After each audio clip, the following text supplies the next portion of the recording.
And good morning. Thank you for joining us on The Bright Side. I am Pharmacist Ben. Our number today and our number every day on The Bright Side, 844-236-6010. We love hearing from you, 844-236-6010. If you have a comment, question about health, nutrition, prescription drugs, success story you'd like to share, or if you just want to share what's going on in your life with this corona crazy time that we are all living in, this historic, epic time on planet Earth.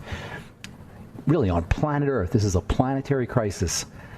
I don't know of any other time. I can't remember another time we had a planetary crisis that affected 100-plus countries, 160 countries. This is just absolute craziness. It's getting crazier by the day. I went to get a haircut yesterday, and I had to have my temperature taken, and I had to fill out a 5-page health questionnaire to get my temperature, to get my haircut.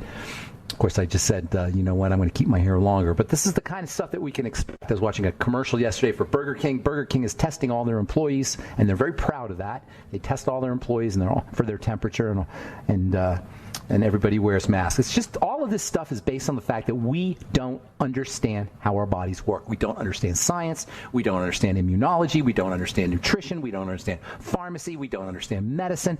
Yet we live in bodies that break down, and we live in bodies that have health challenges, and we live in a world that ultimately is going to impact how our biochemistry and our bodies show up. And we don't understand it.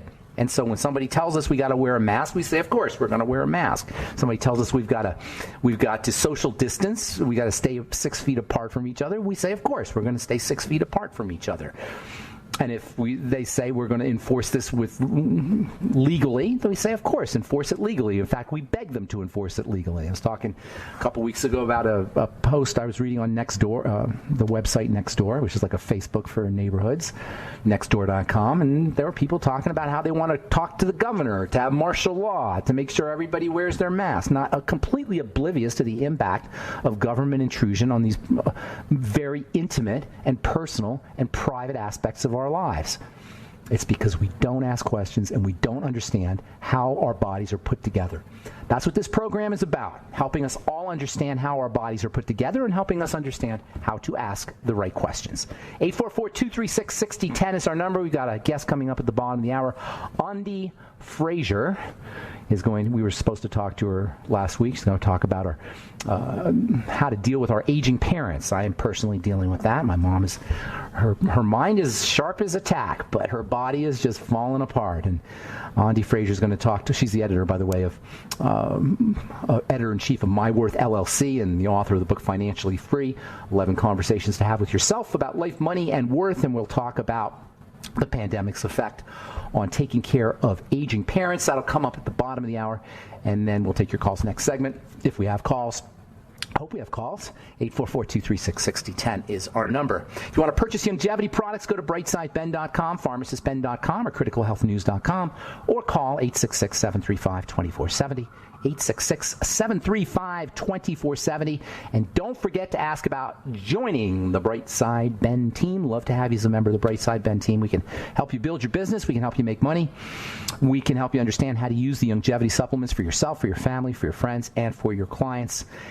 Longevity is about making a difference. If you're the kind of person that wants to make a difference in people's lives, if you're the kind of person that understands the importance of service, and it is so important. Serving others is how we address our own personal problems. When we serve others, we feel good about ourselves. If you're not feeling good about yourself, try helping somebody else. There's something that we as human beings just love about helping people, about putting a smile on somebody else's face. Don't underestimate the importance of service and of helping others. We were talking to Peter Sage a couple of days ago about that. Yesterday we talked to Dr. Alan Leica, about the importance of helping others and about service.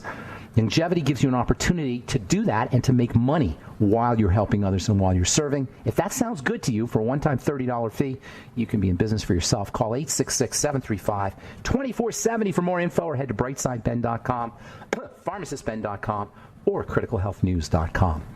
All All right, so I want to continue talking about my favorite longevity products. We talked about the Ultimate Niacin yesterday, and in addition to being extremely important for cellular health, for supporting cellular energy, niacin is also important for the heart. It's important for blood sugar. It can help lower cholesterol, triglycerides, blood fats, and it's also important for the immune system. Not a small thing in this corona crazy time that we're living in. You want to keep your niacin. You got to be a little bit careful with niacin unless you're using the no-flush niacin, because the niacin flush can be a little unpleasant if you take too much niacin. Use no-flush niacin if that's the case. Longevity has a niacin, ultimate niacin product, ultimate niacin plus, I think they call it. They add some herbs in there. That is not a no-flush form. So if you are concerned about flushing, you're going to have to use niacinamide or a sustained release, slow release form. I like the sustained release forms of niacin. And by the way, niacin is also important for digestive health. So if you're dealing with unexplained digestive health issues, you might want to consider the ultimate niacin from Longevity. My third favorite product, these are in no particular order. We talked about Fuchs Z, and then we talked about the ultimate niacin. My third product I want to tell you about is called I-26. And this is a very interesting egg protein powder that comes from chickens that have been given certain bacteria in order to induce the production of antibodies. This is kind of how vaccination works. The idea of vaccination is to give the body an antigen, that is a substance that stimulates or activates the immune system, and then the body makes antibodies, or biochemistry. Our immune cells make antibodies, or B cells make antibodies. I call antibodies heat-seeking missiles. They're not really heat-seeking, they're bacteria-seeking, and they specifically are targeted for specific microbes. So you'll have an antibody specific for staph. You'll have a Staph aureus, Staphylococcus aureus bacteria. You'll have an antibody specific for Streptococcus or bacteria. You'll have an antibody specific for coronavirus. This is what the new test is supposed to. They can't test for. You're hearing about testing now, and they can't test for coronavirus because they've never seen the coronavirus. There's nothing to test. But what they can test is for antibodies.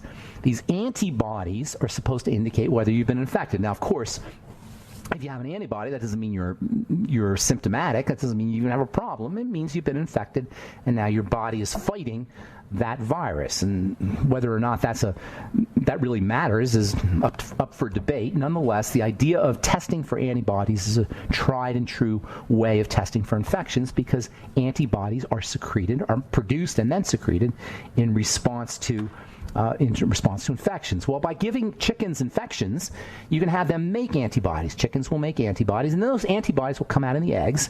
And then when you eat the eggs, or the protein that comes from the eggs, you'll get the benefit of those antibodies. And as it turns out, some of those bacteria that the antibodies are fighting are intestinal bacteria, and they affect the intestine in a negative way. So you can actually support intestinal immunity and intestinal health by using I-26, which is egg protein powder from inoculated chickens. I'll tell you what, I'll continue that when I come back from our break. I'm Pharmacist Ben. 844-236-6010 is our number. Lines are open for you. Andy Frazier coming up at the bottom of the hour. We'll be back after this.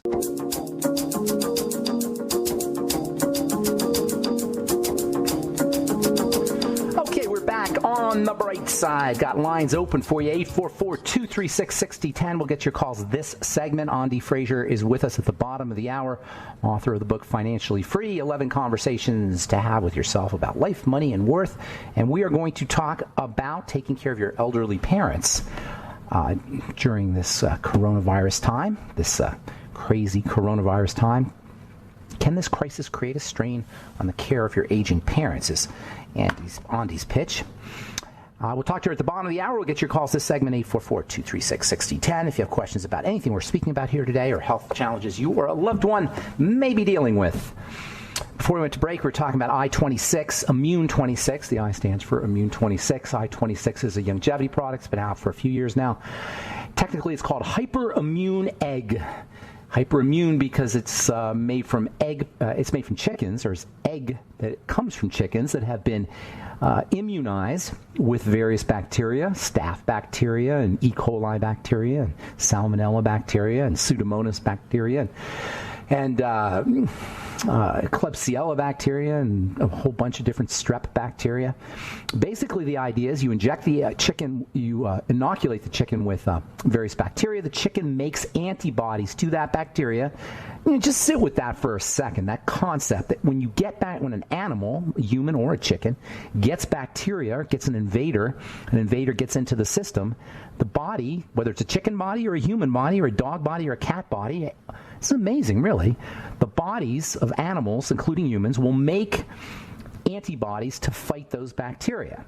That's an amazing aspect of the immune system. We need to be honoring that aspect of the immune system. Nobody talks about the immune system. The CDC isn't talking about building the immune system or strengthening the immune system. Your doctors aren't talking about strengthening the immune system. They're telling you to go hide in your house and wear masks because we as a culture don't appreciate or honor how our bodies work. And it should come as no surprise, if you're listening to this program, that even the medical model does not understand how to honor the way the body works. In any case, you give the eggs these bacteria, or the chickens these bacteria, and then when they lay their eggs, those antibodies come out in the egg, especially in the egg protein. And by extracting the egg protein, you can actually take advantage of those antibodies that the chicken has made, and this is called hyperimmune egg powder. Now, I should also tell you that the egg powder is protein, so you're going to get some protein from your I-26, but you'll also get these antibodies, and this can be very helpful for various health challenges, especially health challenges that involve the immune system, and especially health challenges that involve the digestive system. And I-26 hyperimmune egg is used to treat diarrhea. It's used for osteoarthritis, rheumatoid arthritis, elevated cholesterol, and just as a way to generally stimulate the immune system. Now, it's true it's being marketed as a digestive health supplement, but it's an overall immune boosting supplement, the I-26 Plus. It's a great source of protein, and of course, it meets my criteria, my personal criteria for assessing the value of nutritional supplement: multifunctionality and non-toxicity. Those are the two most important criteria that I use when I'm assessing how important or how valuable a nutritional supplement is. Is it multifunctional, and is it non-toxic? Between multifunctionality and non-toxicity, you have the two most important ways of assessing how powerful and important a nutritional supplement can be. I-26 meets both those standards. It's multifunctional, number one. It's non-toxic, number two. I-26 hyperimmune egg from Youngevity, and that's my third, in addition to Z-Radical and Fucoid Z, and Ultimate Niacin. That's my third of my top 10 favorite Youngevity products, and on our next Bright Side episode, we'll get to number 4. All right, 844-236-6010 is our number. Hang tight. We'll get to you. Let me see if I want to read this story. I've been really excited about melatonin lately. You guys, I'm sure, all know about melatonin as a sleep supplement or sleep aid, if you will. It's not a supplement, but a sleep aid. But one of the most interesting aspects of melatonin, again, multifunctional, non-toxic and multifunctional, one of the neatest aspects of melatonin is its skin health benefits. Melatonin is great for your skin. Melatonin is also a super powerful antioxidant. In fact, it evolved with cells as cells were becoming used to dealing with oxygen. Billions of years ago, cells didn't used to have to process oxygen.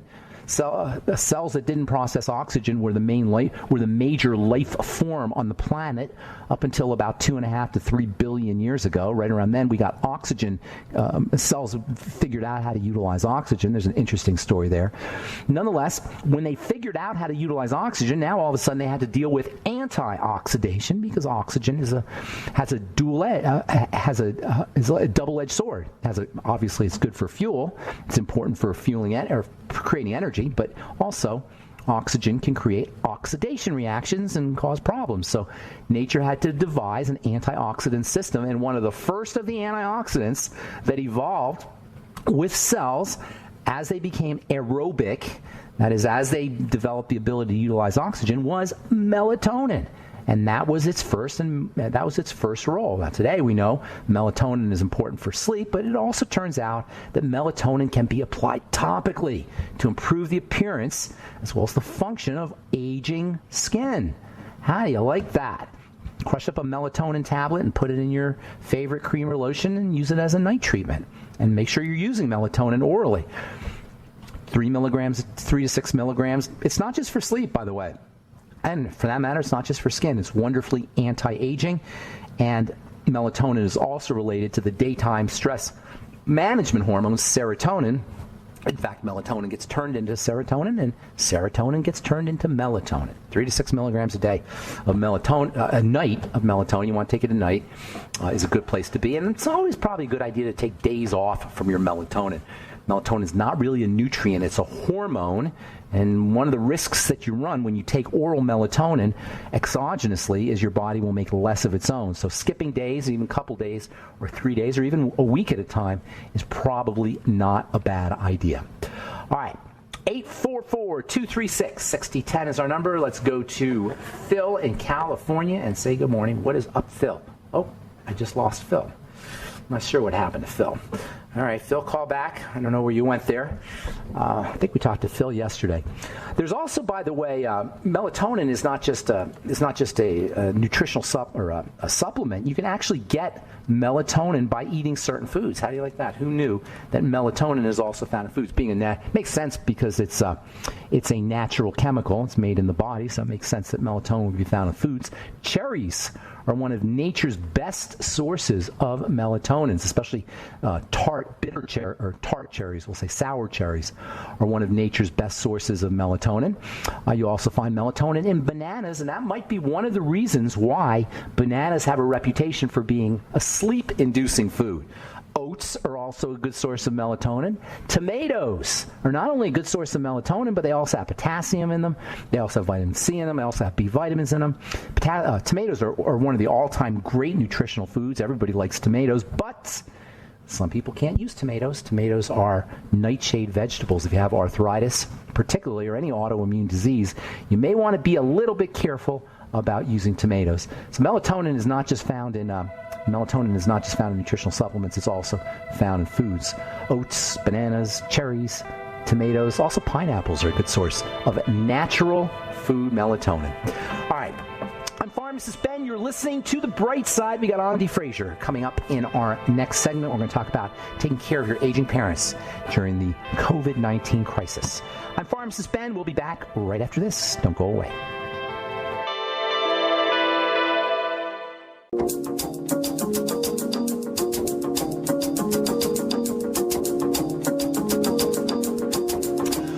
We're back on The Bright Side. I am Pharmacist Ben. Thanks for listening. We're on the air Monday through Friday, 8 to 9 Pacific and 10 to 11 Central Time, 24/7 at brightsideben.com. We have all 9 years of archived programs, 9 years of daily archived programs at brightsideben.com. That's a lot of good health information, folks. We also have a search engine up at benfuchsarchives.com and all the longevity products as well as blog posts, news stories, and videos at criticalhealthnews.com and pharmacistben.com. Thank you to Peter in the UK, and thank you to Robert and Jonty here in the USA for setting those up.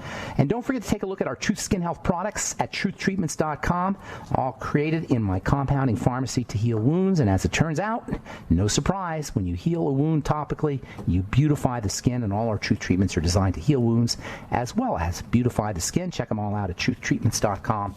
truthtreatments.com. All right. I am looking forward to our guest. Andy Frazier is the CEO and editor-in-chief of My Worth LLC and author of the book Financially Free, 11 Conversations to Have with Yourself About Life, Money, and Worth. And we're going to talk about taking care of your aging parents in this crazy, crazy time that we're living in. Please welcome to The Bright Side, Andy Frazier. Hello there, Andy. Hey, how are you? Nice to talk to you. Sorry we didn't get together last week, but I'm glad you came back, and I am excited to talk about aging parents because I have one, an aging mom, and she's falling apart. Her mind is great, her brain is great, but her body is just deteriorating, and it's terrible, and she's been stuck in the house for over 2 months.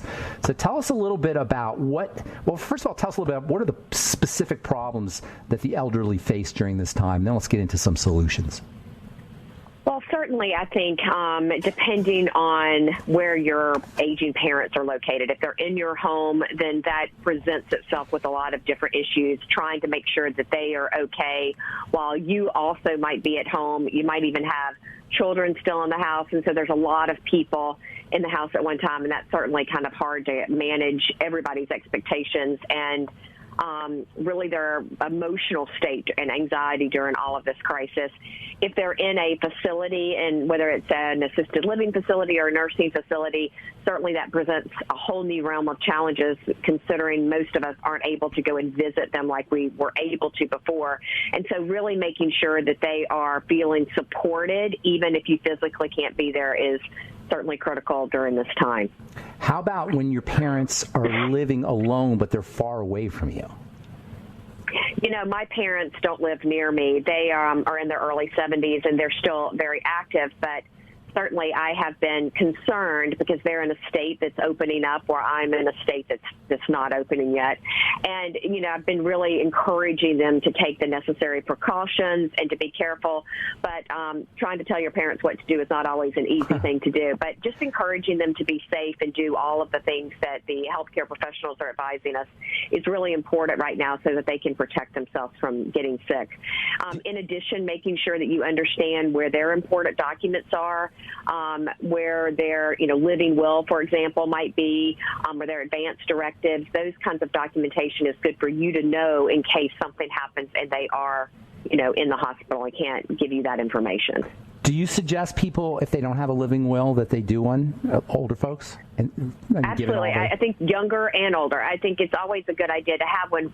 We've seen so many people go into the hospital and have to be incubated and be on ventilators. And certainly, once you're on a ventilator, there is a chance that you might not come off of that ventilator. And so I think regardless of your age, having a living will that just outlines what your wishes are and the care you'd like to receive or not receive just gives everybody, both the healthcare professionals and your family, an understanding about what you would like to see have happen.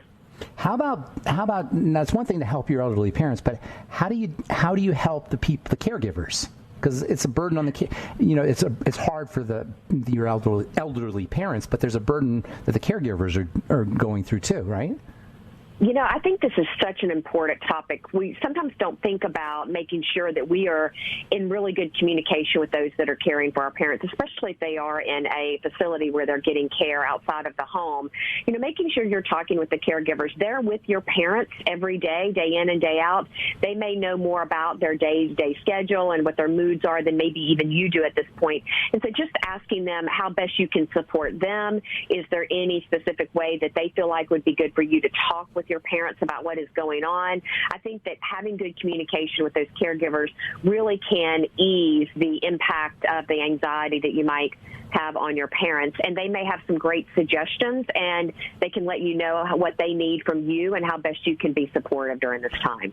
Do you have like a step-by-step protocol for getting personal data and bank records and all the paperwork that parents may have accrued over decades, really, if they haven't done it themselves?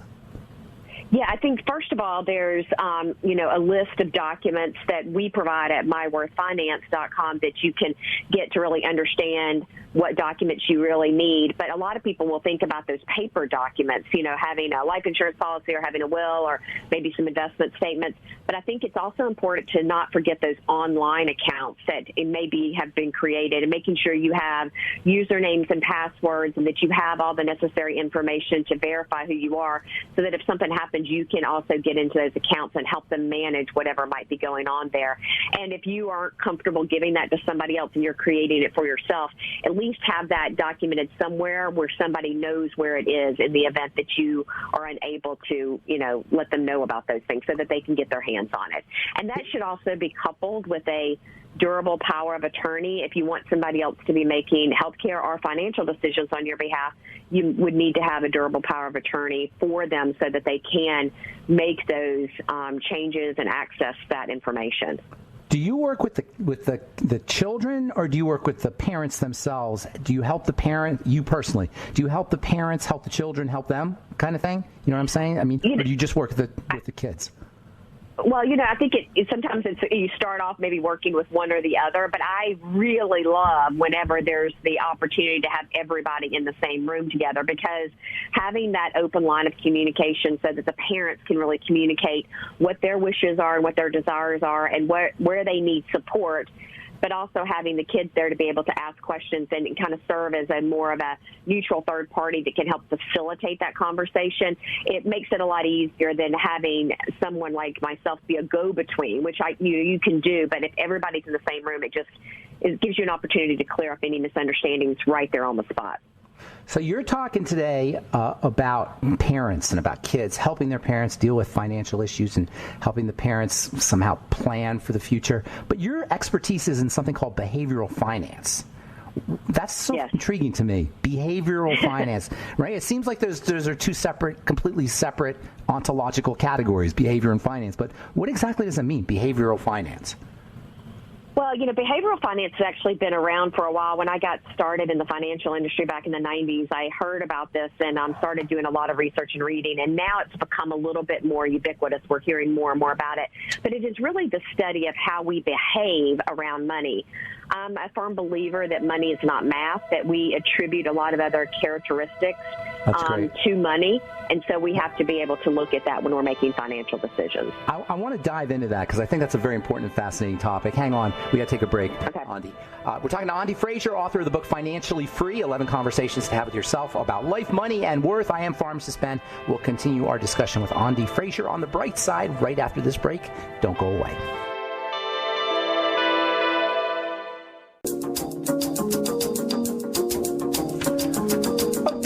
We are back on the bright side. I'm Pharmacist Ben, and we're talking to Andi Frazier.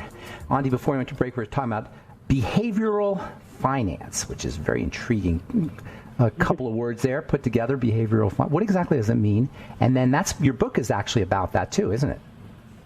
Yeah, I definitely touch on behavioral finance in the book, and I try to not have it be so academic, but really apply it to everyday life throughout that. I think behavioral finance is really interesting. It's really looking at how people behave around money. And what's interesting is a lot of the things that behavioral finance talks are things that we, operate inside of every day, even outside of our financial conversations. One I'm seeing really everywhere is confirmation bias, where when we have confirmation bias, we have a belief and we look for evidence to support our belief and discount anything that might contradict our belief. And so if you've been on Facebook lately or any of the social medias lately, you can see confirmation bias pervasive pretty much everywhere, where people are really seeking out information that supports what they already believe. And that can be dangerous if you start to really not look at opposing viewpoints. I think about confirmation bias a lot, and I sometimes wonder, how do you not have confirmation bias? Because to not have confirmation bias means you have to listen to everything and not have an opinion, really. Because if you have an opinion, you're automatically going to look for things that confirm it, no?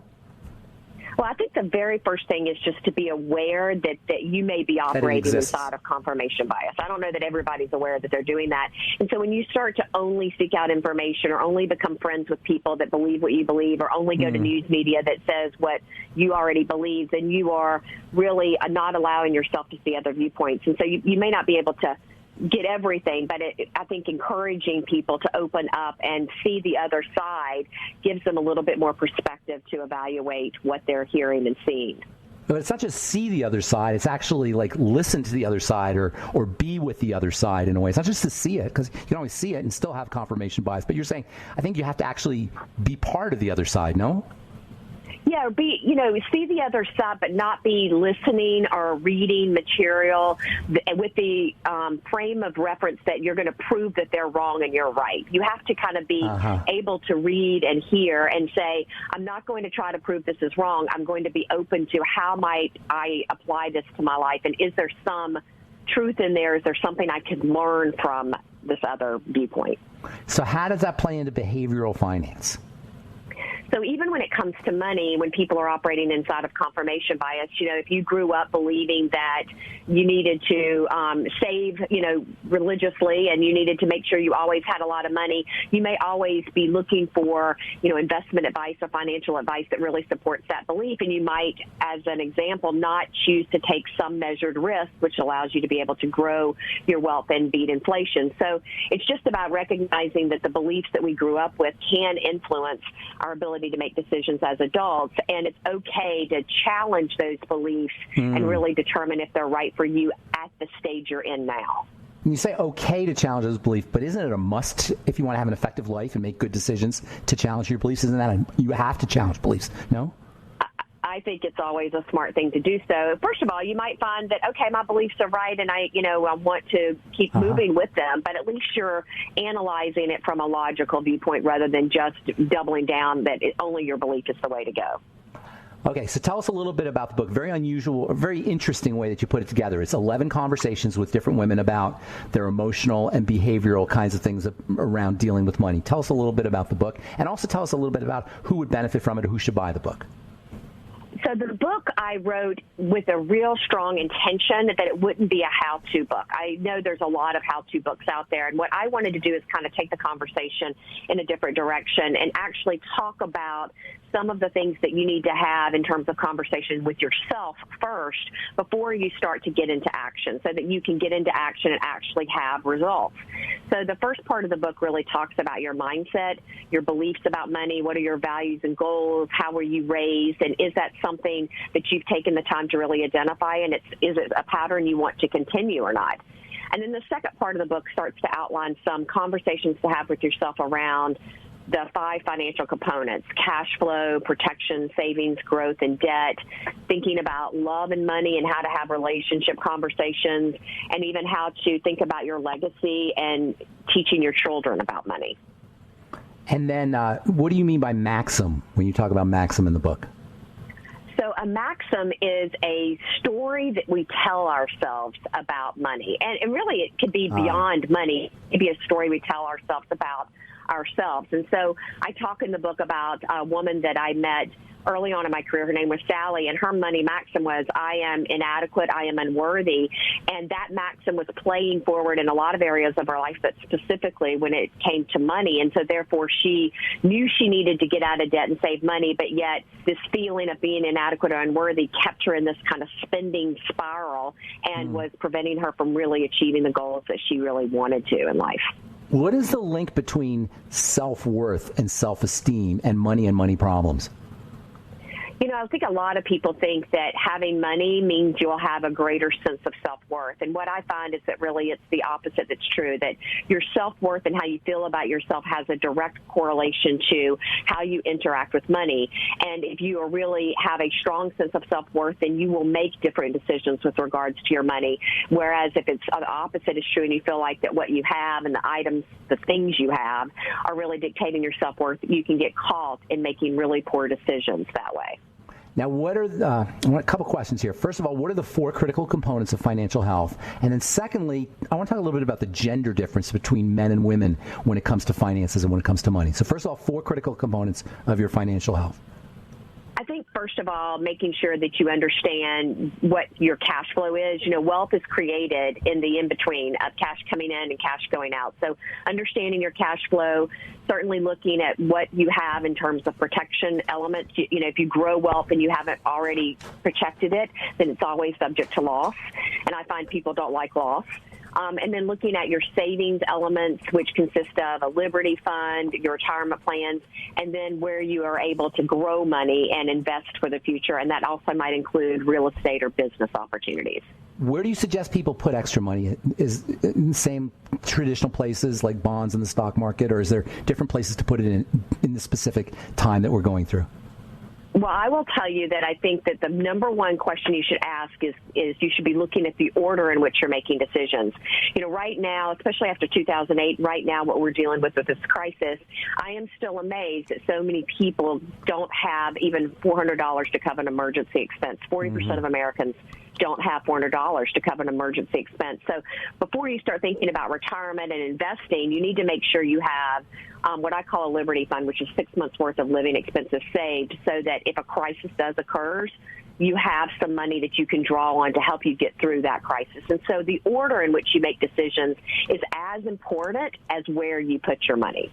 where should that 6 months worth of savings be? Just in a savings account kind of thing? Or is there something special? In a savings account. And it might be something, I talk to a lot of people about their behavior, so I think it is a very individual conversation in terms of accessibility to that savings account. If you find yourself as a spontaneous spender, you might not want to have that 6 months worth of living expenses in something that's easily accessible. You might want to put it in maybe a money market account or something that might take a few days to get it, or you might need to have a check from that money market in order to be able to access that fund. So you have to understand your behavior around money to really determine whether it's a traditional savings account or a money market account or a reservoir account, CD, as an example. Real quick in our last minute, is there a gender difference in how women and men should take care of their money? Or is it the same? Or is they deal with it the same way? They should deal with it the same way.